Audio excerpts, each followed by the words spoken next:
In the sprawling corridors of the Galactic Military Academy, where alien cadets from 1,000 worlds vie for glory among the stars, there walks a figure that most dismiss as unremarkable.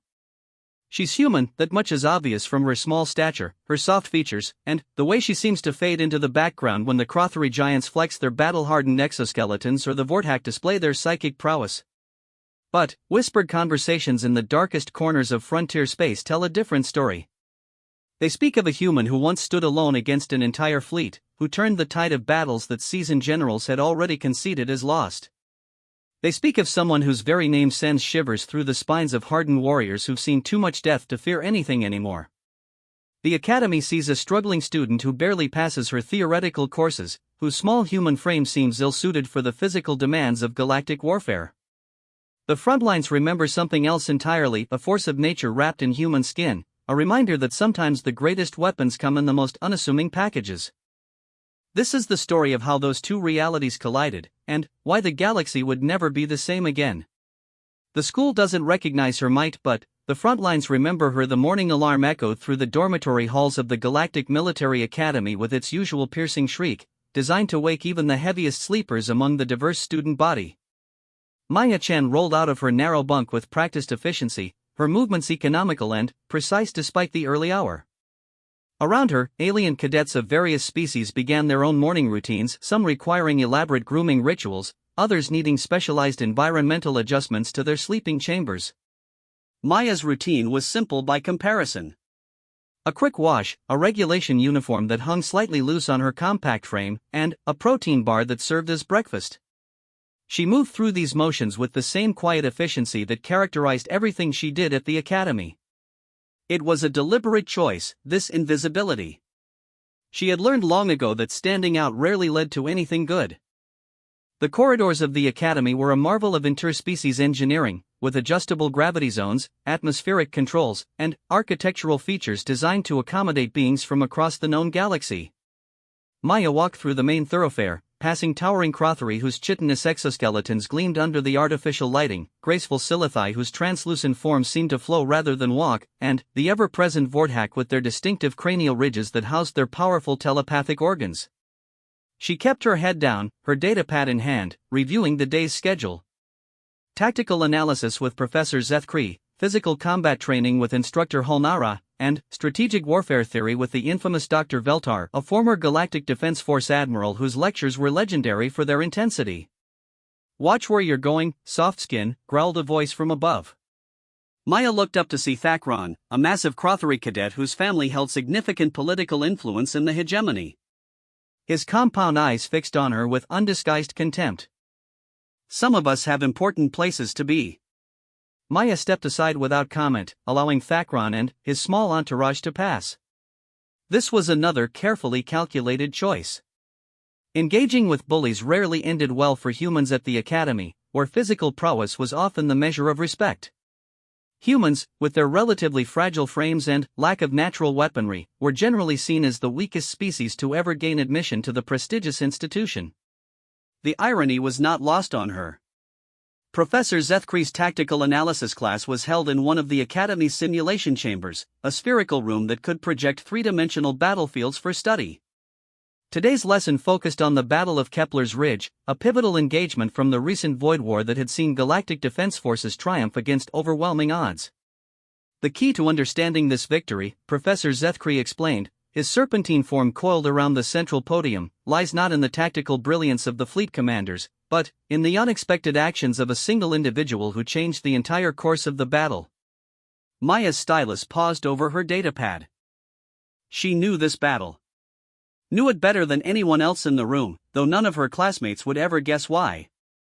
The holographic display showed the chaotic final moments of the engagement, galactic defense ships scattered and burning, enemy forces closing in for the killing blow, and then something changed.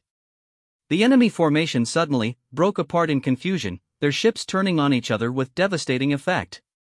Intelligence reports suggest that someone managed to infiltrate the enemy command vessel and turn their own communication systems against them, Zethkri continued. The identity of this individual remains classified, but the results speak for themselves. A certain defeat became a decisive victory. A Vortak student raised one of his four arms. Professor, surely this was the work of a trained infiltration specialist? Perhaps one of the Sci-Fi shadow operatives? Zethkree's head swayed in the negative. The evidence suggests otherwise. The infiltration required not only stealth capabilities but also advanced technical knowledge, combat skills, and what humans might call creative thinking. It was, by all accounts, the work of someone who refused to accept that the situation was hopeless. Maya kept her expression neutral, but, inside, memories threatened to surface. The smell of burning circuits as she crawled through the enemy ship's ventilation systems. The weight of improvised explosives in her hands. The split-second decision that had saved thousands of lives. She pushed the memories down, focusing instead on taking notes like any other diligent student. Physical combat training was held in the Academy's largest gymnasium, a vast space with variable gravity and environmental controls to accommodate different species' needs.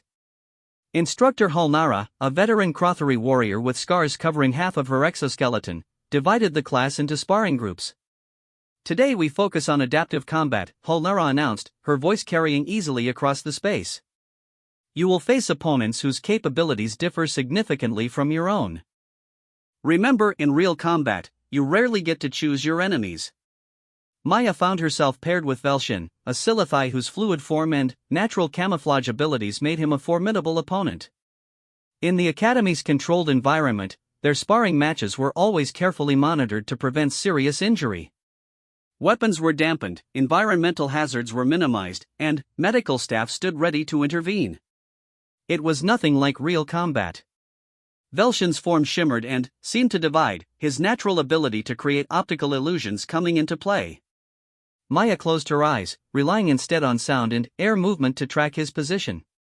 When his attack came, she was ready, not with the flashy counter-moves taught in academy courses, but with the brutal efficiency learned in places where a moment's hesitation meant death. Her elbow found his center mass with surgical precision, disrupting the nerve cluster that controlled his camouflage ability. As he stumbled, visible once again, Maya swept his legs and brought him down with minimal effort. Lucky shot, Velshin muttered as he picked himself up, his translucent features flushed with embarrassment. Maya nodded and helped him to his feet, playing the part of the student who had simply gotten fortunate. But Instructor Halnara's compound eyes had missed nothing. The Crothery warrior approached, her massive form casting Maya in shadow. Interesting technique, Cadet Chen, Halnara rumbled. Where did you learn to strike nerve clusters with such precision? Academy training, Instructor, Maya replied without hesitation. Module 7C on interspecies anatomy. It wasn't entirely a lie. The module did cover such topics, though in far less practical detail than Maya's response suggested. Halnara studied her for a long moment before moving on to observe other students. Strategic warfare theory with Dr. Veltar was always the most challenging class of the day. The former admiral had a reputation for intellectual ruthlessness that matched his military service record. His classroom was stark and intimidating, dominated by a massive tactical display that showed real-time updates from across the galaxy. Wars are not won by individual heroics, Dr. Veltar began without preamble, his cybernetic eye whirring as it focused on different students around the room. They are won by superior planning, resource allocation, and the ability to see patterns that your enemies cannot. He gestured to the tactical display, which now showed a complex scenario involving multiple star systems and conflicting political factions. Today, we will examine a current situation developing in the outer reaches. The Hegemony Council has received intelligence reports of increased void cult activity in the Arcturus sector. Your assignment is to develop a comprehensive response strategy. Maya studied the display with growing unease. She recognized some of the locations marked in red, places she had hoped never to see again. The Void Cult, a fanatical organization dedicated to spreading chaos and destruction across the galaxy, had been responsible for countless atrocities during the recent war. The cult's previous activities suggest a preference for psychological warfare and terror tactics, Dr. Veltar continued. They excel at turning populations against their own governments and exploiting existing tensions. Traditional military responses have proven inadequate. A Crothery student near the front of the room raised his hand. Admiral, wouldn't a show of overwhelming force be the most effective deterrent? An excellent question, Cadet Morthgon, Dr. Veltar replied, though his tone suggested otherwise. Your approach would indeed demonstrate hegemony strength. It would also likely result in massive civilian casualties and, potentially drive surviving cult members underground, where they could continue their work indefinitely. He turned his attention to the rest of the class. The cult's greatest weakness is also their greatest strength, their fanatical devotion to their cause.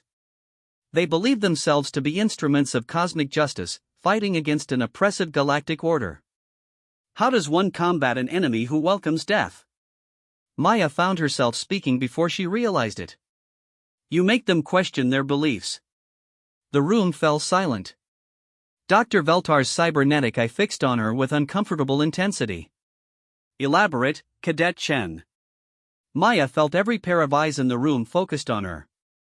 She had spoken from experience, remembering the cult compound she had infiltrated months ago, the careful work of turning their own propaganda against them. But, she couldn't reveal that here. The cult recruits through ideological manipulation, she said carefully. They prey on societies that feel abandoned or oppressed by galactic authorities. If you could demonstrate that the hegemony actually cares about these populations, through aid, infrastructure improvements, genuine diplomatic engagement, you remove the cult's primary recruitment tool. Dr. Veltar studied her response.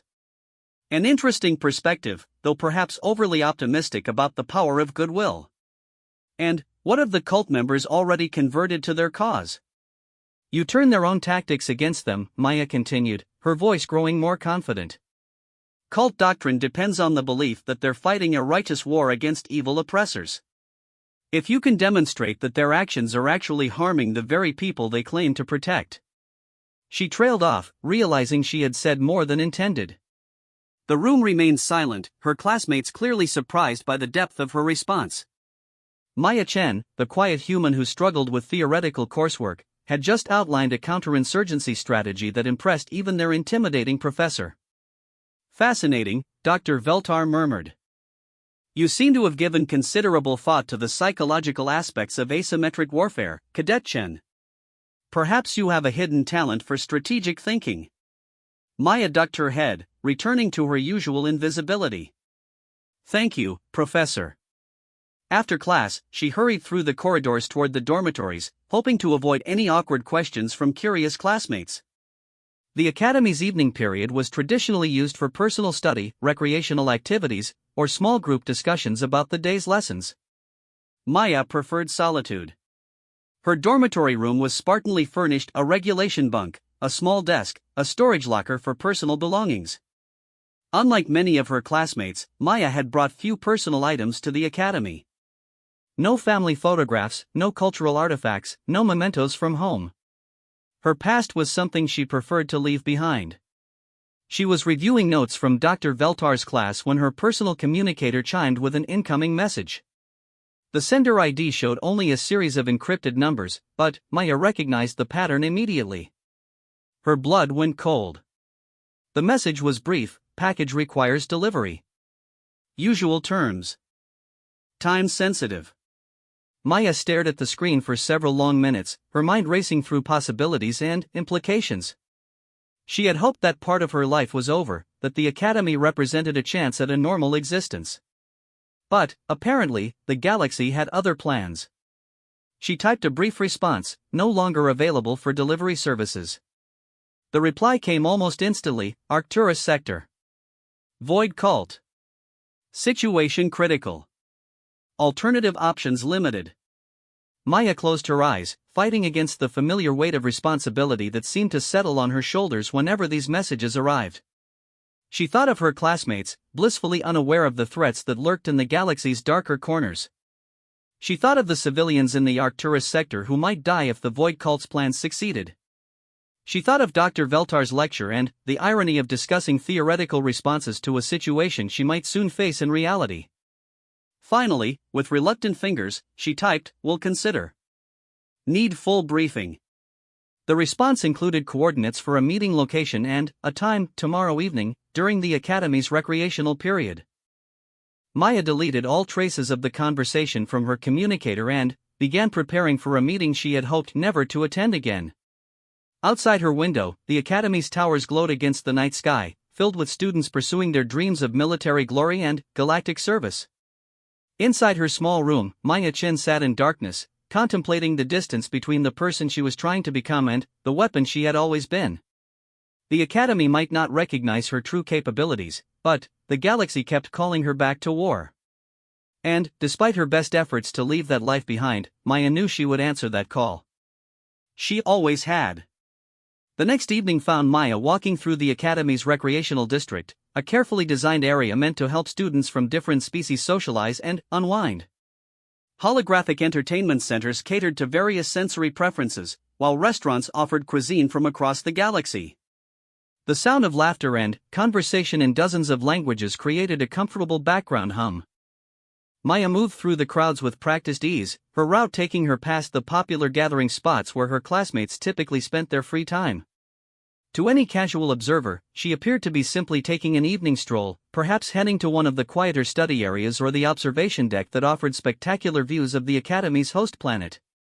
Her actual destination was far more mundane, a maintenance access tunnel that connected the recreational district to the Academy's engineering sections. The entrance was hidden behind a decorative waterfall display, part of the environmental systems designed to make the station feel less sterile.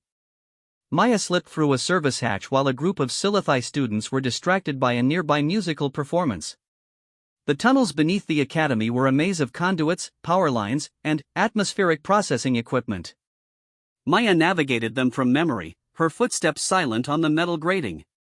She had memorized these passages during her first week at the academy, old habits from a life where knowing every possible escape route could mean the difference between mission success and a very public failure.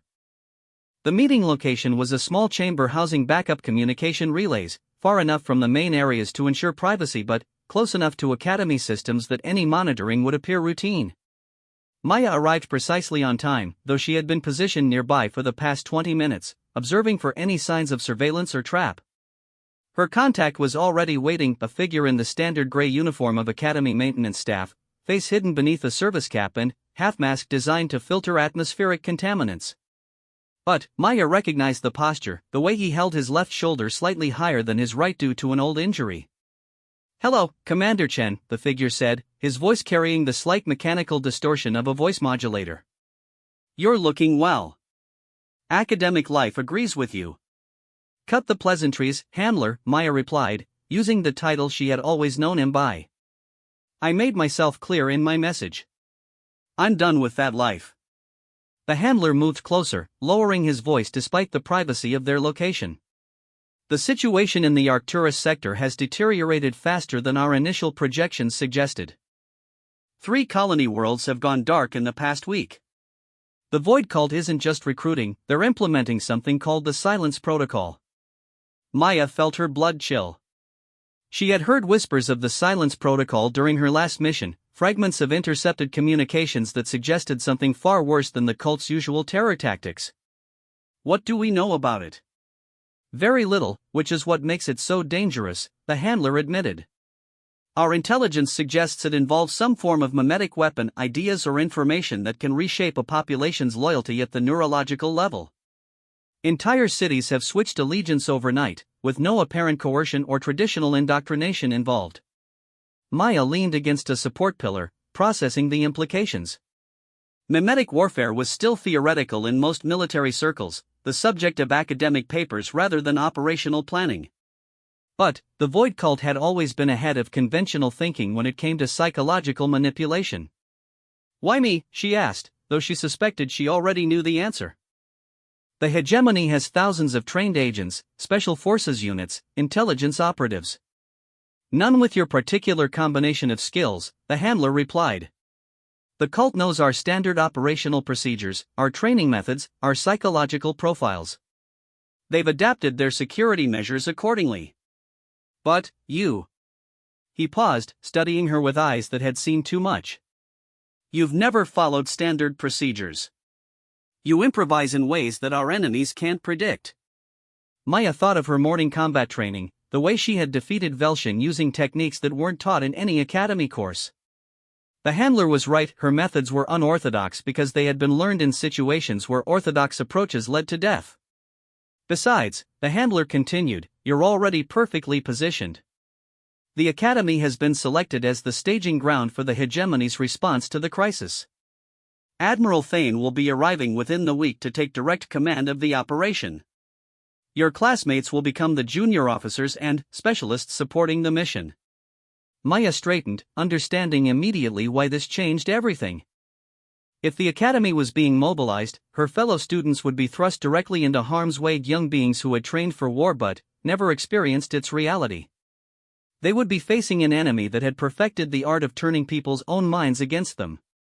The mission parameters, she asked, her resistance crumbling under the weight of responsibility. The handler produced a small data crystal, its surface etched with security encryption patterns. Full briefing materials, updated intelligence reports, and your mission objectives. Primary goal is to infiltrate the cult's leadership structure and identify the source of the silence protocol. Secondary objective is to develop countermeasures before they can deploy it on a galactic scale. Maya accepted the crystal, its weight seeming disproportionate to its size. Timeline? Admiral Thane arrives in 6 days. The Academy contingent deploys to the Arcturus sector in 10. You need to be in position before then, which means leaving within the next 48 hours. My cover story? Family emergency, the handler replied. Records will show that your younger brother has been hospitalized on Earth with a rare neurological condition. The Academy will grant compassionate leave, and transport will be arranged. Your civilian identity documentation is being updated as we speak. Maya nodded, recognizing the careful preparation that had gone into this recruitment attempt.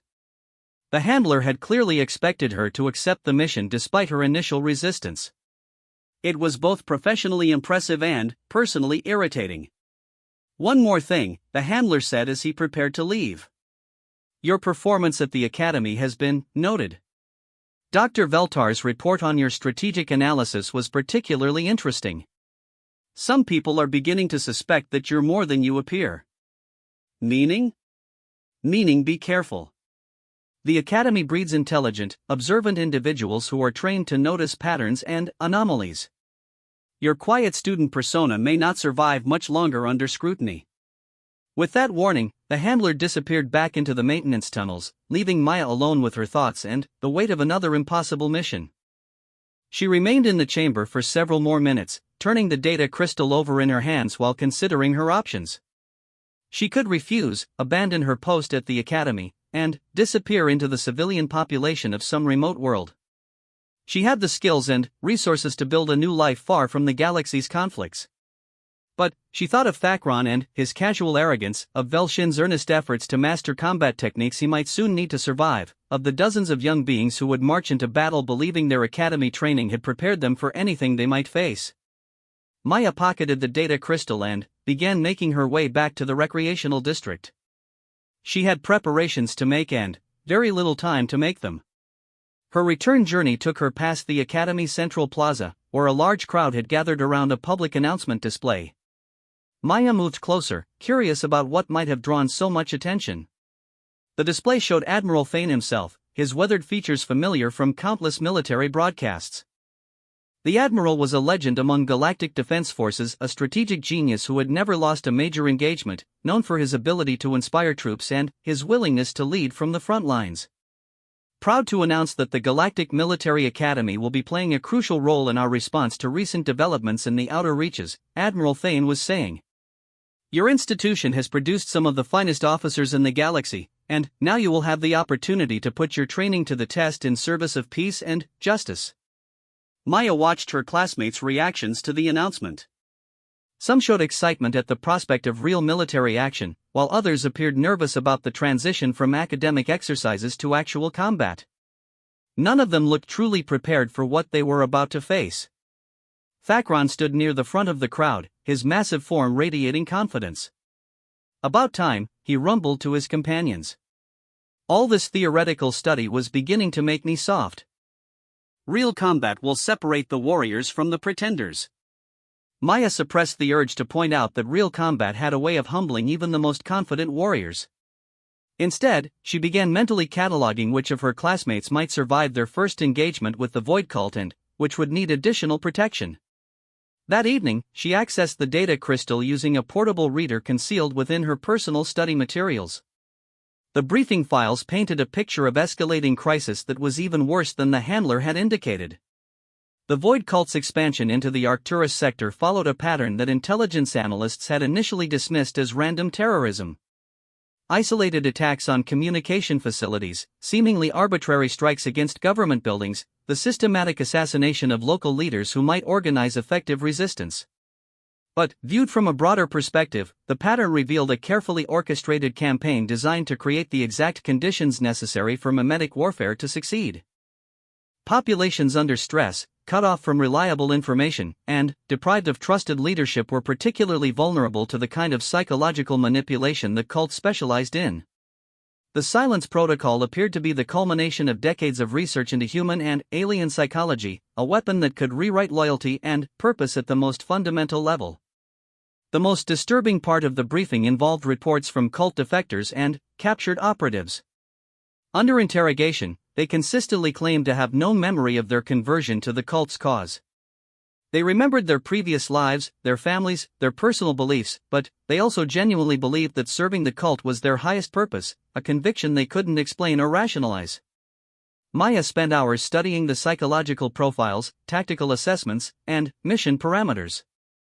Her assignment would require her to abandon her academy cover identity and become someone else entirely, a disillusioned civilian seeking meaning and purpose, exactly the kind of recruit the cult targeted for conversion. It would mean leaving behind the closest thing to a normal life she had experienced in years. No more morning routines in the academy dormitory, no more theoretical discussions about warfare and strategy, no more carefully maintained friendships with classmates who saw her as just another struggling student. She would return to the shadows, to a world where every interaction might be a test and every mistake could be fatal. It was the kind of existence that had nearly destroyed her before she escaped to the Academy's relative peace. But, as she reviewed the casualty projections for an unchecked Void cult expansion, Maya knew she had no real choice. The galaxy was full of young beings like her classmates, eager to serve and completely unprepared for enemies who fought with weapons that turned minds into battlegrounds. The next morning, Maya submitted her request for emergency leave to the Academy's administrative office. The clerk, a efficient Sci-Fi whose translucent features expressed appropriate sympathy, processed the paperwork with professional compassion. "I'm sorry to hear about your brother's condition," the clerk said, handing Maya the approved leave documents. "The Academy's counseling services are available if you need emotional support during this difficult time." Maya accepted the papers with appropriate gratitude, playing the role of a concerned sister facing a family crisis. Inside, she marveled at the bureaucratic machinery that could so efficiently facilitate her transition from student to operative. Her remaining time at the academy passed in a carefully choreographed series of farewells and preparations. She attended her final classes, participated in study groups with classmates who wished her well, and packed her few personal belongings with the solemnity appropriate for someone facing an uncertain family emergency. Dr. Veltar pulled her aside after her last strategic warfare theory class, his cybernetic eye studying her with uncomfortable intensity. "I understand you'll be taking leave to address a family situation," he said. "I hope you'll consider returning to complete your studies. Your analytical abilities show considerable promise." "Thank you, Professor," Maya replied. "I hope to return as soon as possible." "See that you do," Dr. Veltar said. "The galaxy has need of officers who can think beyond conventional parameters." Maya nodded and gathered her materials, wondering if the former admiral suspected more than he was letting on. His comment about unconventional thinking hit uncomfortably close to truths she preferred to keep hidden. Her final evening at the academy was spent in the observation deck, watching the stars and preparing mentally for the mission ahead. Several classmates joined her, offering support and encouragement for her family difficulties. Velshin settled beside her, his translucent features reflecting the starlight. "I wanted to thank you for the combat training tips you shared," he said quietly. "The technique you used to disrupt my camouflage, it's not in any of our textbooks." Maya tensed slightly. "Just something I read in an advanced anatomy guide." "Must have been quite an advanced guide," Velshin observed. "My species keeps those pressure points secret for obvious reasons. The only way to learn them is through direct combat experience or very specialized intelligence training." Maya met his gaze steadily. What are you suggesting? Velshin was quiet for a long moment, watching the stars wheel overhead. I'm suggesting that you're not quite what you appear to be, Maya Chen. And I'm also suggesting that whatever you really are, I'm glad you're on our side. Maya spent the remainder of the evening in contemplative silence, watching the Academy's lights reflect off the planet below and preparing for the deception that would define her next mission. Tomorrow, she would become someone else entirely, leaving behind the safety of academic life for the deadly uncertainties of deep cover operations. The stars offered no guidance for the path ahead, but they did provide a reminder of the vast scale of the galaxy she was trying to protect. Somewhere in that darkness, the Void Cult was preparing weapons that could turn entire populations into willing servants of chaos. And, somewhere in that same darkness, a small human woman who had learned to be a ghost would soon begin the hunt that might determine the fate of billions of lives. The Academy slept peacefully around her, filled with young warriors who would soon learn that their textbook knowledge was about to be tested against enemies who wrote no textbooks and followed no conventional rules. Maya Chen closed her eyes and began the mental preparations that would transform her from student to operative once again. The transport ship Meridian's Edge was exactly the kind of vessel Maya had expected, a converted cargo hauler that served the outer colonies with questionable maintenance standards and a crew that asked few questions about passenger manifests. The perfect cover for someone who needed to disappear from official records while traveling to dangerous territory. Maya's new identity was that of Sarah Voss, a mining engineer whose family had been killed in a recent pirate raid on the Centauri Belt colonies. The backstory was both tragic enough to explain her emotional detachment and practical enough to justify her destination. The Arcturus sector's mining operations were always in need of skilled technicians, and someone running from painful memories might not be too careful about which employers they chose. The passenger manifest listed her as one of 43 civilians seeking work opportunities in the outer territories. Most were exactly what they appeared to be: desperate people fleeing economic hardship, failed relationships, or criminal records. It was the perfect camouflage for an operative who needed to blend with society's displaced and forgotten. Maya spent the 3-day journey studying her fellow passengers and perfecting her cover identity. Sarah Voss would be competent but not exceptional, wounded but not broken, seeking purpose without being too particular about finding it in morally questionable places. It was a delicate balance that required constant performance. "First time heading out to the rim?" asked the passenger in the next berth, a grizzled human male whose scarred hands suggested years of hard labor. His name was Torres, and he claimed to be seeking work in the asteroid mining operations. "First time this far out," Maya replied, allowing a slight tremor to enter her voice. "Things back home didn't work out." Torres nodded with the understanding of someone familiar with disappointment. "Rim's got opportunities for folks willing to work hard and not ask too many questions. Course, it's also got dangers that can kill you if you're not careful." "What kind of dangers?" Torres glanced around the passenger compartment before leaning closer. "Pirates, mostly, but that's the least of your worries. There's stories about whole settlements just changing. People who were normal one day, then, suddenly, they're talking about joining some kind of crusade to remake the galaxy." Maya feigned nervous interest. "Crusade?" "Void Cult," Torres whispered. "Nobody likes talking about them, but they're out there. Taking over places, converting people to their cause. Government says it's just terrorist propaganda, but I've heard things from miners who've seen it firsthand." Maya filed away the information while maintaining her character's anxious curiosity. "What kind of things?" "Settlements where everyone suddenly starts working together like they're part of a hive mind. People giving up their personal possessions, their individual goals, everything that makes them who they are. And the scary part is, they seem happy about it. Like they've found some kind of perfect truth that the rest of us are too blind to see." The conversation was interrupted by the ship's intercom announcing their approach to Kepler Station, the primary civilian hub for the Arcturus sector. Maya thanked Torres for the warning and began gathering her minimal belongings, the mining equipment and technical manuals that completed Sarah Voss's professional identity. Kepler Station was a sprawling orbital facility that had grown organically over decades of frontier expansion. What had started as a simple refueling depot had evolved into a small city suspended in space, complete with residential districts, commercial areas, and industrial facilities. The architecture was purely functional, corridors that followed the most efficient routes rather than aesthetic considerations, living spaces designed for maximum occupancy rather than comfort. Maya's first priority was establishing her civilian credentials and beginning the process of making contact with Void cult recruiters. Intelligence reports suggested the cult operated openly in frontier areas, presenting themselves as a philosophical movement rather than a terrorist organization. They recruited through community centers, worker unions, and social gathering places where displaced people might be seeking belonging and purpose.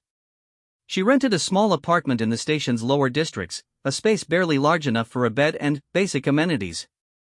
The neighborhood was populated by transient workers, failed colonists, and others who had found themselves at the galaxy's margins.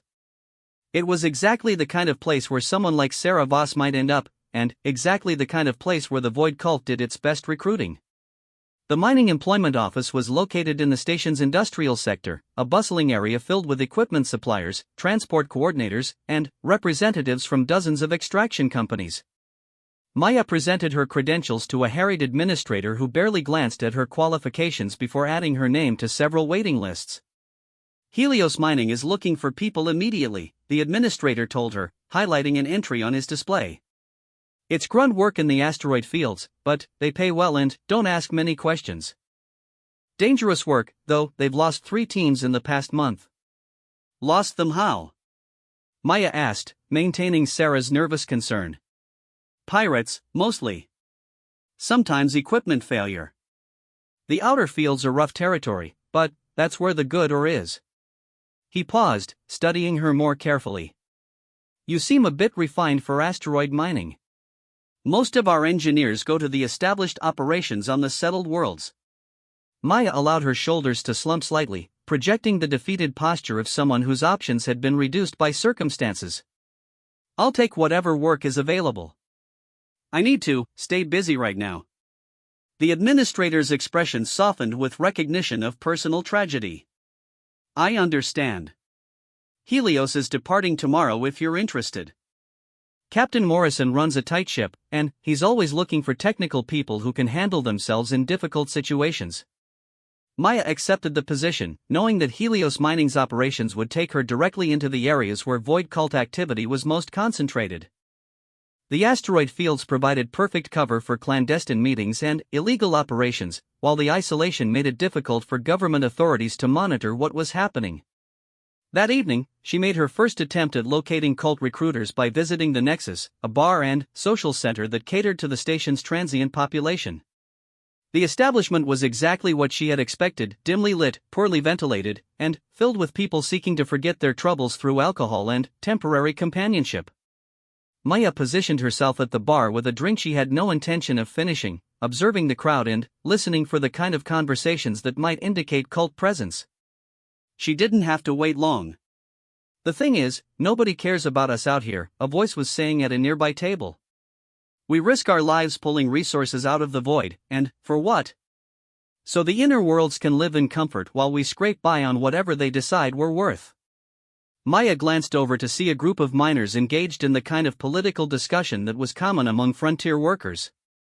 But there was something different about their tone, a philosophical depth that suggested more organized thinking behind their complaints. It doesn't have to be that way, another voice replied.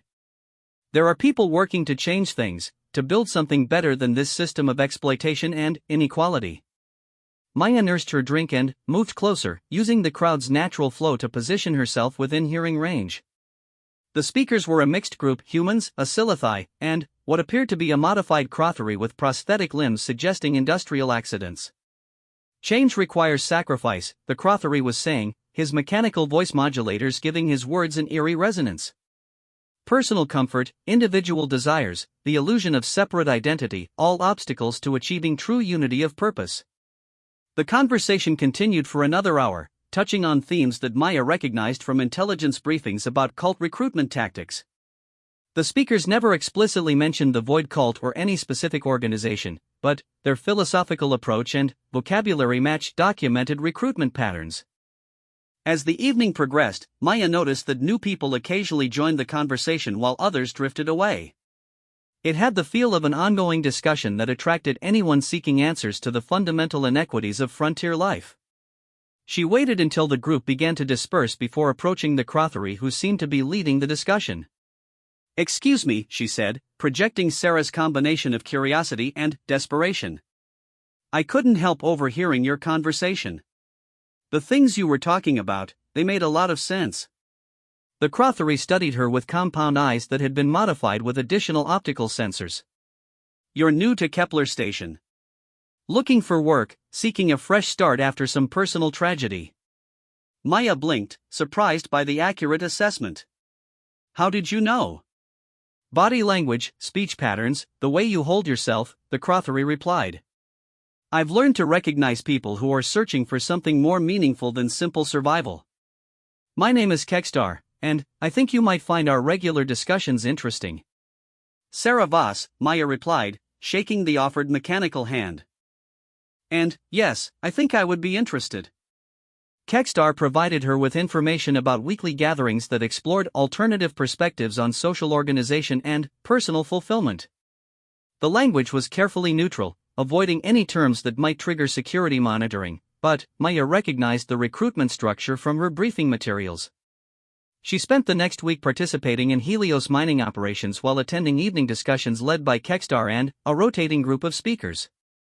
The work provided excellent cover for her real activities. Asteroid mining required teams to spend days or weeks in isolated locations, making it difficult for anyone to maintain continuous surveillance of her movements. Captain Morrison proved to be exactly the kind of frontier operator Maya had expected: competent, pragmatic, and more concerned with productivity than paperwork. His crew was a mixed group of humans and aliens who worked well together despite very different backgrounds and motivations. "Voss seems to know her business," Morrison told his first officer during a shift change Maya happened to overhear. "Good thing, too, we need technical expertise out here. Too many variables that can kill you if you don't understand the equipment." Maya's engineering skills, learned during actual missions rather than formal education, were more advanced than her civilian identity suggested. She had to carefully moderate her competence to avoid drawing unwanted attention while still maintaining her professional credibility. The Void Cult's philosophical discussions proved more sophisticated than she had anticipated.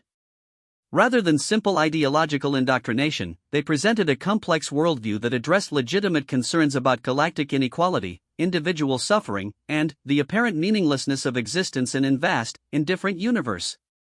"The fundamental error of current galactic civilization," one evening speaker explained, "is the assumption that individual consciousness represents the highest form of existence. But what if that assumption is wrong? What if true fulfillment comes from transcending the limitations of separate identity?" Maya found herself genuinely engaged with the philosophical arguments, even as she recognized them as sophisticated recruitment tools.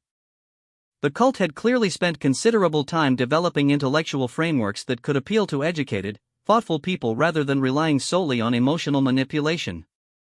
After 2 weeks of regular attendance, Kekstar approached her with an invitation to a deeper discussion group that met in a private location away from Kepler Station.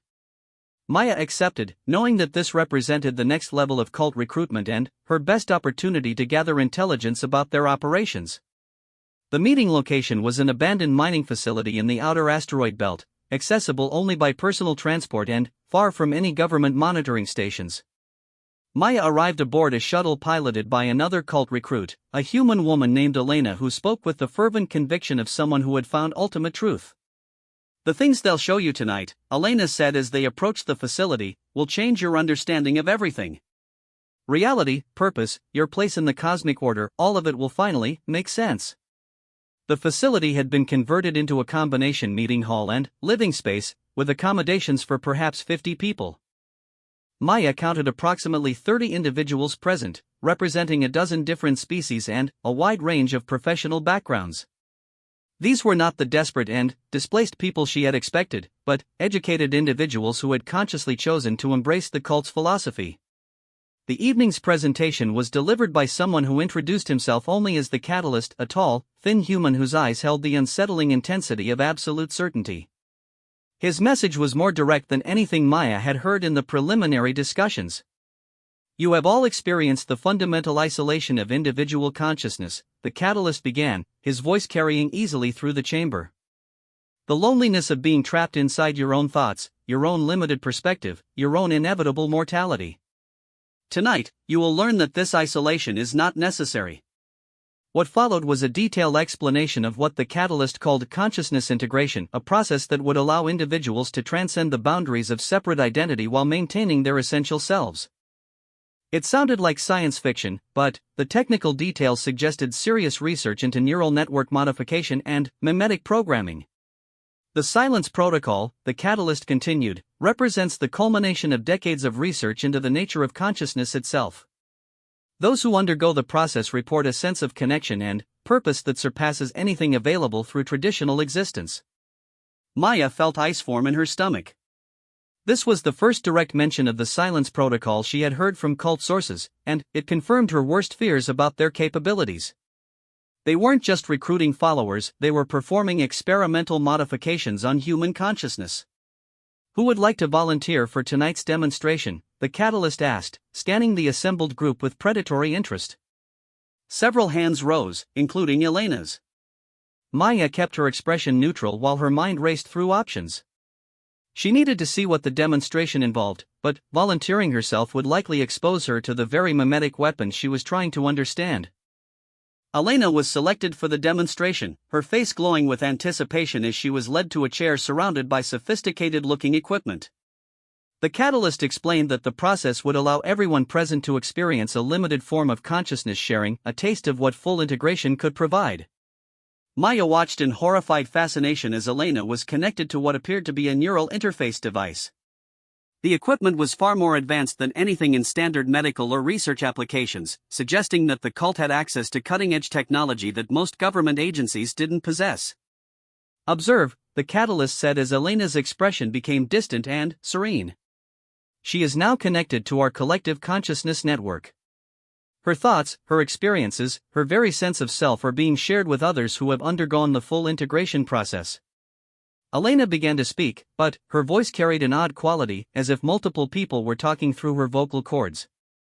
I can see everything. All the connections, all the patterns. Individual suffering is just an illusion created by the barriers between minds. When those barriers are removed. She trailed off, her expression becoming even more distant. Maya realized with growing alarm that this wasn't a reversible demonstration. Elena was undergoing some form of permanent neurological modification in front of an audience that had been told it was merely a preview. The demonstration continued for another hour, with the catalyst explaining how the silence protocol could be scaled up to integrate entire populations into their collective consciousness network. Maya listened with professional detachment while planning how to escape with the intelligence she had gathered. As the evening concluded, the catalyst announced that more advanced integration sessions would be available for those ready to make a full commitment to their cause. Several attendees volunteered immediately, their faces showing the same eager anticipation that Elena had displayed. Maya declined to volunteer, claiming she needed more time to consider such an important decision. Kekstar accepted her hesitation with understanding, explaining that integration was irreversible and required careful contemplation. Take all the time you need, he told her as they prepared to leave the facility. But, remember, the galaxy is changing whether we participate or not. The only question is whether we choose to be part of building something better or remain trapped in the illusion of separate existence.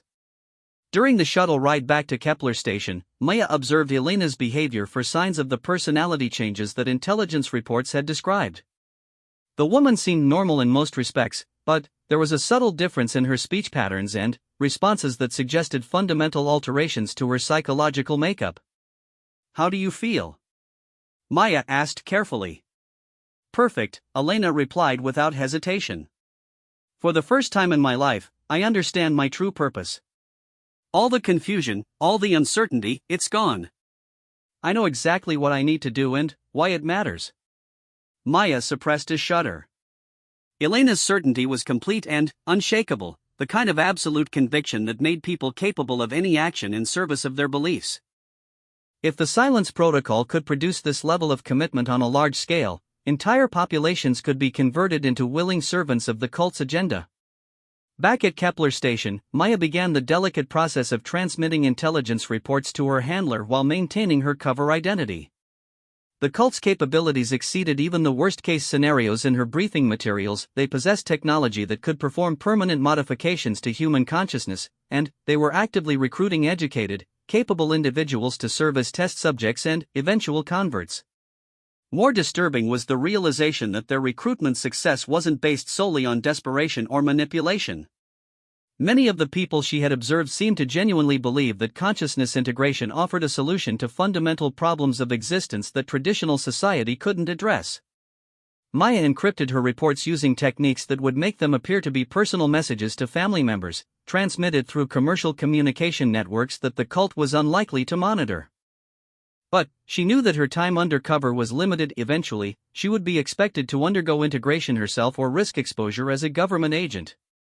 As she prepared for sleep in her small apartment, Maya reflected on the philosophical arguments she had heard over the past weeks. The cult's analysis of galactic civilization's problems was surprisingly accurate: inequality, isolation, the apparent meaninglessness of individual existence in a vast, indifferent universe. Their proposed solution was horrifying, but it addressed real concerns that legitimate authorities seemed unable or unwilling to confront. She thought of her classmates at the academy, preparing for deployment to the same region with their theoretical knowledge and textbook strategies. They would be facing an enemy that didn't simply want to kill them or defeat them in battle. The cult wanted to convert them, to strip away everything that made them individual beings and rebuild them as components in a collective consciousness network. Maya closed her eyes and began planning her next moves. She had gathered valuable intelligence about cult operations and capabilities, but she still needed to locate their primary research facilities and develop countermeasures for the silence protocol. More immediately, she needed to find a way to extract herself from the recruitment process before she became another test subject in their consciousness modification experiments. Somewhere in the station around her, she knew that other cult recruiters were working through the night, identifying new targets and preparing for the next phase of their expansion. The galaxy was full of people seeking meaning and connection, unaware that accepting the wrong offer of belonging might cost them their very selves. The war for human consciousness had begun, and Maya Chin was deep behind enemy lines with intelligence that could determine the outcome. But first, she had to survive long enough to deliver it. 3 weeks after Maya's infiltration of the Void Cult's recruitment network, the Galactic Defense Force Task Group arrived in the Arcturus sector with a display of military power designed to reassure local populations and intimidate hostile forces. The flagship Dauntless led a formation of 12 vessels that emerged from hyperspace in perfect formation, their arrival precisely timed to demonstrate both capability and discipline. Maya watched the fleet's arrival from Kepler Station's main observation deck, surrounded by civilians and station personnel who offered commentary on the impressive sight. To most observers, the task group represented salvation, a demonstration that the galactic hegemony cared about frontier security and was willing to commit significant resources to address recent threats. Maya saw something different in the gleaming warships and their pristine formations. She saw young officers and crew members who had trained for conventional warfare being deployed against an enemy that fought battles inside people's minds. She saw Admiral Thane's legendary strategic brilliance about to be tested against opponents who redefined the very nature of conflict. Most troubling of all, she saw her former classmates from the academy about to confront realities that their theoretical education could never have prepared them for. Her communicator chimed with a message that appeared to be from her fictional brother on Earth, but which Maya recognized as an encoded transmission from her handler. The message was brief: medical condition stabilizing. Expect family visit soon. Prepare guest accommodations. The code was clear: Admiral Thane's task force would establish operations on Kepler Station within days, and Maya needed to position herself for contact with Academy personnel without compromising her cover identity. It was a delicate operation that would require her to maintain her infiltration of the cult while simultaneously providing intelligence support to the military response. Maya returned to her small apartment and began preparing for what promised to be the most challenging phase of her mission. She had spent weeks documenting the cult's recruitment methods, organizational structure, and technological capabilities. But translating that intelligence into actionable countermeasures would require cooperation with officers who had no idea that their quiet former classmate was operating in the same theater. The task force established its command center in Kepler Station's largest docking facility, taking over 3 levels of the structure and implementing security protocols that transformed the previously open area into a military compound. Maya observed the process from a safe distance, noting the efficiency with which Admiral Thane's staff converted civilian infrastructure into an operational headquarters.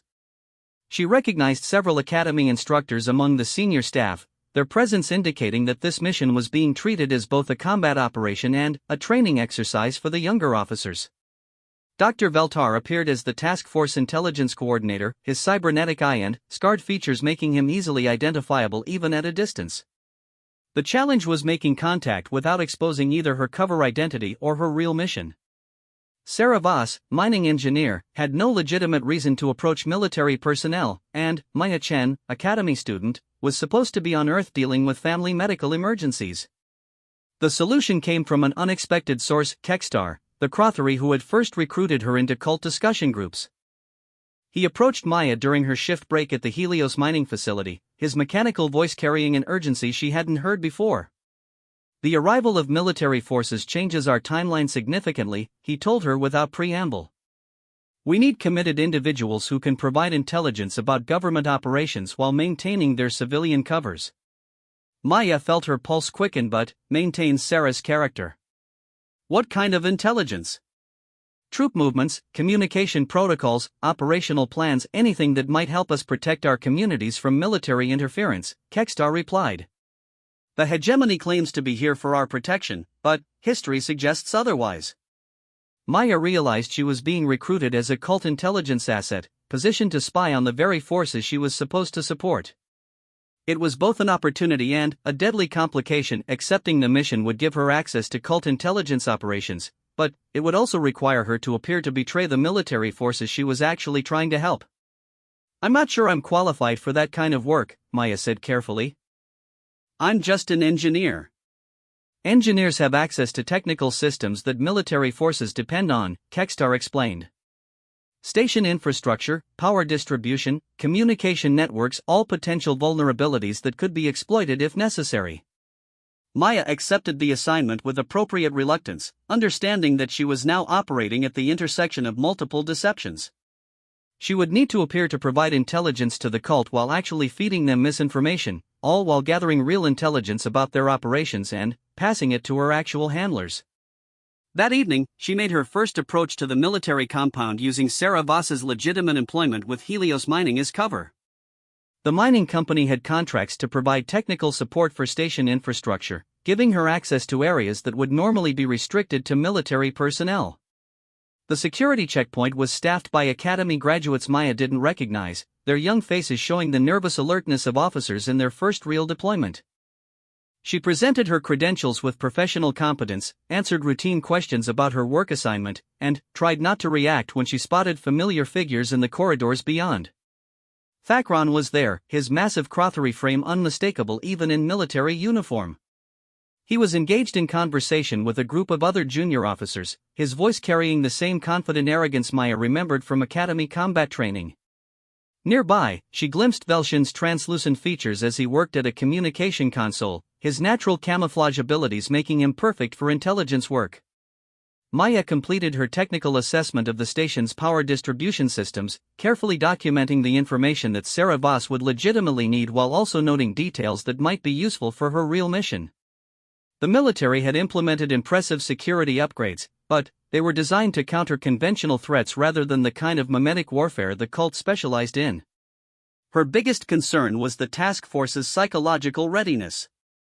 She observed dozens of young officers and enlisted personnel who displayed the confidence of recent graduates, the kind of certainty that came from successful completion of academic challenges. They had no idea they were about to face enemies who could turn their own minds into weapons. 2 days later, Maya's careful balance between multiple identities nearly collapsed when she encountered Dr. Veltar during a routine inspection of communication facilities. The former admiral was examining technical specifications when he looked up to see Sarah Voss, mining engineer, approaching with her datapad and professional demeanor. For a moment, Maya thought she saw recognition flicker in his cybernetic eye. Dr. Veltar studied her with the same uncomfortable intensity she remembered from academy classes, his expression suggesting puzzle pieces falling into unexpected places. "Ms. Voss," he said finally, reading her identification badge. "I understand you're providing technical support for station infrastructure." Yes, sir, Maya replied, maintaining Sarah's nervous respect for military authority.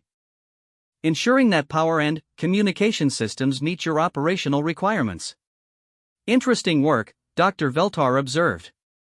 It requires considerable expertise in interspecies engineering standards and security protocols. Not the kind of knowledge one typically acquires through standard mining operations.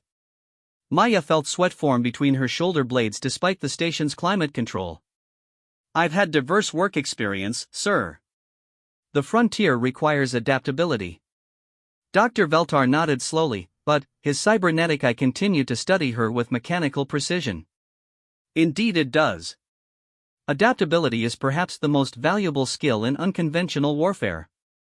The conversation was interrupted by the arrival of Admiral Thane himself, his weathered features and command presence filling the small technical space. Maya had seen him only in recorded broadcasts, but his physical presence carried an authority that made the area seem suddenly crowded. Dr. Veltar, Admiral Thane said, I need your assessment of our intelligence situation. The reports from Central Command are concerning. Admiral, Dr. Veltar replied, his attention shifting from Maya to his commanding officer. The Void Cult's capabilities appear to exceed our initial projections. Their recruitment success suggests access to advanced psychological manipulation techniques. Maya continued her technical work while listening to their conversation, her enhanced hearing picking up details that civilian ears might miss. Admiral Thane's concern was evident in his voice as he described the intelligence reports that had prompted his task force's deployment. 3 more colony worlds have gone silent, Admiral Thane reported. No distress signals, no evidence of conventional attack, just silence. When our reconnaissance teams investigate, they find populations that claim to be perfectly content with their new social organization. Dr. Veltar's cybernetic eye whirred as it processed information. Mimetic warfare represents a fundamental challenge to traditional military doctrine. Our forces are trained to resist physical coercion and conventional interrogation, but psychological manipulation at this scale requires new approaches, Admiral Thane finished. Which is why I'm implementing Protocol 7 immediately. Maya's blood chilled. Protocol 7 was mentioned in her briefing materials as an emergency measure that authorized the use of extreme countermeasures against mimetic threats, including the potential sterilization of affected populations. If Admiral Thane was considering such drastic action, the situation was even worse than her intelligence reports had indicated. Dr. Veltar glanced in Maya's direction, perhaps remembering her presence in the area. Admiral, perhaps we should continue this discussion in a more secure location. Admiral Thane nodded and the 2 senior officers departed, leaving Maya alone with her technical equipment and a growing sense of urgency. She completed her work quickly and returned to her apartment, where she began preparing an emergency intelligence report for her handler. The report detailed everything she had learned about cult operations, the task force's capabilities and limitations, and the dangerous gap between military expectations and tactical reality. She also included her assessment that Protocol 7 would likely fail against the cult's consciousness modification technology while potentially creating massive civilian casualties. That evening, Kekstar contacted her with instructions for her first intelligence mission against the military forces. Maya was to attend a community meeting where Admiral Thane would address civilian concerns about the military deployment, gathering information about security procedures and operational intentions. The meeting was held in Kepler Station's main assembly hall, a space designed to accommodate large gatherings of diverse species. Admiral Thane appeared in dress uniform, his medals and decorations creating an impressive display of military achievement. His speech was carefully crafted to reassure civilians while maintaining operational security. The Galactic Defense Force is committed to protecting the rights and freedoms of all frontier populations, Admiral Thane declared, his voice carrying easily through the packed hall. Recent incidents in this sector represent a clear threat to those principles, and we will respond with appropriate force and determination. Maya observed the audience's reaction, noting that most civilians appeared genuinely relieved by the military presence. But she also spotted several individuals whose responses seemed calculated rather than spontaneous, likely cult operatives gathering their own intelligence about government intentions. During the question period, Kekstar rose to address the Admiral directly. Many of our communities have experienced significant autonomy in managing their affairs, he said, his mechanical voice carrying a tone of respectful concern. "How can we be assured that military intervention won't impose unwanted restrictions on our freedoms?" Admiral Thane's response was diplomatic but firm. "The galactic hegemony respects local self-governance within the framework of interspecies law. Our operations will focus specifically on hostile forces that threaten civilian populations." Maya recognized the careful language that avoided any specific mention of the Void Cult or their consciousness modification capabilities. The military was clearly trying to avoid panic while preparing for operations that most civilians couldn't comprehend. After the meeting, Maya submitted her intelligence report to Kekstar, providing accurate information about security procedures while withholding critical details about operational planning. It was a dangerous game that required her to appear useful without actually compromising military effectiveness. 3 days later, the delicate balance of her multiple identities was tested when the task force launched its first major operation against confirmed cult facilities in the outer asteroid fields. Maya watched from Kepler Station as Admiral Thane's ships departed in battle formation, their destination a mining complex that intelligence reports indicated was being used for consciousness modification experiments. The operation was a tactical success. Military forces secured the facility and arrested dozens of cult operatives without significant casualties. But the intelligence gathered from the raid revealed that the site was merely a peripheral research station, not the primary facility where the Silence Protocol was being developed and implemented. More disturbing were the reports from captured cult operatives. Under questioning, they displayed the same absolute certainty Maya had observed in Elena, combined with an apparent inability to provide useful information about higher-level operations. It was as if their consciousness modifications included built-in security measures that protected organizational secrets while maintaining operational effectiveness. Dr. Veltar briefed Admiral Thane on the interrogation results in a session that Maya was able to observe through her legitimate technical work. The former admiral's analysis was grimly accurate. "We're not fighting an organization in any traditional sense," Dr. Veltar reported. "The consciousness integration process creates individuals who are fanatically loyal but functionally independent. They don't need constant communication or hierarchical command structures because they've been programmed with complete mission parameters at the neurological level." Admiral Thane studied the tactical displays showing cult activity across the sector. "Recommendations? We need to locate their primary research facility and capture the technology before they can scale up production," Dr. Veltar replied. "But that will require intelligence from sources who haven't undergone consciousness modification, individuals who are aware of cult operations but haven't been fully converted." Maya realized that Dr. Veltar was describing exactly the kind of operative she had become, positioned between the cult's recruitment network and their inner operations.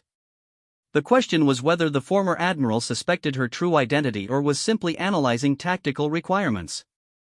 That night, Maya received an encrypted message from her handler that changed everything. Intelligence analysis of her reports had revealed the location of the cult's primary research facility, a hidden installation in the Veil Nebula that could only be reached through specific hyperspace navigation protocols. More importantly, the message revealed that the Silence Protocol was nearing operational deployment. Within weeks, the cult would possess the capability to convert entire planetary populations through broadcast mimetic transmission, eliminating the need for individual recruitment and conversion processes. The final paragraph of the message made her blood freeze. Academy personnel have been identified as priority targets for consciousness modification. Their training and capabilities make them ideal candidates for conversion into cult operational assets. Recommend immediate extraction and briefing of task force leadership. Maya stared at the message until its auto-deletion protocols erased it from her communicator. Her former classmates weren't just facing an enemy that wanted to defeat them, they were facing an enemy that wanted to transform them into weapons against everything they had sworn to protect. She looked out her apartment window at the lights of Admiral Thane's fleet, knowing that somewhere aboard those ships, young officers like Thakron and Velshin were preparing for battles they couldn't understand against an enemy that would try to steal their very souls.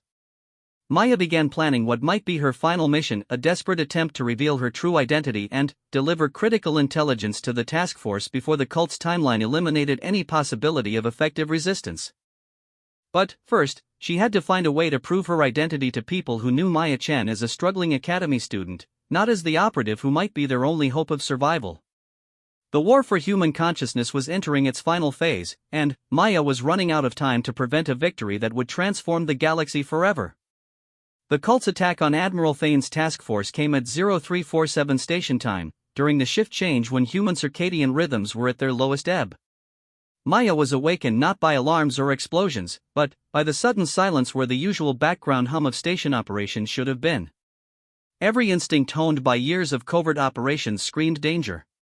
She rolled from her bunk fully alert, reaching for the concealed weapons cache she had established beneath her apartment's environmental control panel. Through her window, she could see the task force ships hanging in space exactly where they had been when she went to sleep. No obvious signs of attack, no battle damage, no evidence of conventional warfare. But something was wrong. Maya activated her communicator and found the station's internal networks completely silent. No routine maintenance broadcasts, no security updates, no administrative announcements, just an empty carrier signal that suggested the infrastructure was intact but nobody was using it. She dressed quickly in Sarah Voss's mining coveralls while her mind raced through possibilities. The Void Cult's most dangerous weapon wasn't conventional force, it was their ability to turn people into willing servants without them realizing they had been compromised. If they had found a way to deploy the silence protocol through station systems. Her door chimed with an incoming visitor request. Maya checked her security display and saw Kekstar's distinctive mechanical features, but something was different about his posture. The Crothery's usual careful demeanor had been replaced by the confident bearing of someone operating from a position of absolute certainty. "Sarah," Kekstar called through the door, his voice modulated differently than she had ever heard it. "We need to talk. Wonderful changes are happening, and you have an important role to play." Maya armed herself with a compact plasma pistol concealed beneath her coveralls before opening the door. Kekstar entered with the smooth confidence of someone who no longer had any doubts about their purpose or place in the universe. "The integration process has begun," he announced without preamble. "Station personnel, military forces, civilian populations, all are being invited to join our collective consciousness network. You should feel honored to witness the birth of a new era." Maya studied his expression while calculating distances and angles. "What happened to choice? You said integration required careful consideration and personal commitment." Kekstar's mechanical features arranged themselves into what might have been surprise. "Choice remains paramount. Every individual is free to accept or reject the invitation. But consider, what rational being would choose isolation and suffering when unity and purpose are available?" Through her apartment's communication console, Maya could hear voices in the corridor at station personnel moving with purposeful efficiency, their conversations carrying the same tone of absolute certainty she had heard in Elena's voice after her demonstration. The silence protocol wasn't forcing compliance, it was making compliance seem like the obviously correct choice. "I need more time to consider," Maya said, backing toward her apartment's emergency exit. "This is a major life change." Kekstar's compound eyes focused on her with uncomfortable intensity. "Time is a luxury we no longer possess, Sarah. The galaxy stands at a crossroads between chaos and order, between meaningless individual suffering and unified purpose. Neutrality is not an option." Maya triggered the emergency exit's manual override and disappeared into the maintenance tunnels that honeycombed Kepler Station's superstructure. Behind her, she could hear Kekstar calling for others to assist in her guidance toward integration, but his tone remained more concerned than hostile. The cult apparently preferred willing converts to forced compliance. The maintenance tunnels were eerily quiet as Maya made her way toward the military compound. Normally, these passages would be filled with automated maintenance robots and the occasional human technician. Now they were empty except for the distant sounds of station operations continuing under new management. Maya reached the military compound to find its security perimeter intact but unmanned. The automated systems still functioned, but the guards who should have been monitoring access points were nowhere to be seen.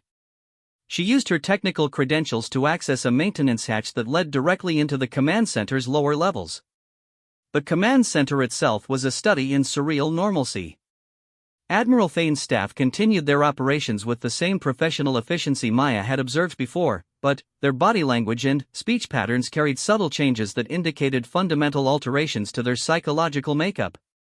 Contact with the Vale Nebula facility has been established, Dr. Veltar was reporting to Admiral Thane, his cybernetic eye displaying data streams that hadn't been there during their previous encounter. Integration protocols are proceeding ahead of schedule. Resistance has been minimal. Admiral Thane nodded with satisfaction that seemed both genuine and artificial. Excellent. And our Academy personnel? Responding positively to the integration invitation, Dr. Veltar replied. Their training and psychological conditioning make them ideal candidates for enhanced operational capabilities. Maya felt sick as she realized the scope of what had happened. The task force hadn't been defeated, it had been converted. Admiral Thane and his entire command structure were now serving the Void Cult while believing they were fulfilling their original mission. She needed to find someone who hadn't been affected, someone who might still remember who they had been before the integration process began. Maya moved through the compound's maintenance areas, searching for any sign of resistance or confusion that might indicate incomplete conversion. She found what she was looking for in a storage compartment that had been converted into an impromptu hideout. Velshin was huddled in the cramped space, his translucent features flickering with the natural camouflage responses of extreme stress. Unlike everyone else Maya had encountered, the Silithai showed clear signs of confusion and fear. Velshin, Maya whispered, approaching carefully to avoid startling him. It's me, Sarah Voss. From the mining operations. Velshin's form stabilized slightly as he focused on her. Sarah? No, that's not right. You're. His expression shifted as memory and present perception conflicted. You're Maya Chen. From the Academy.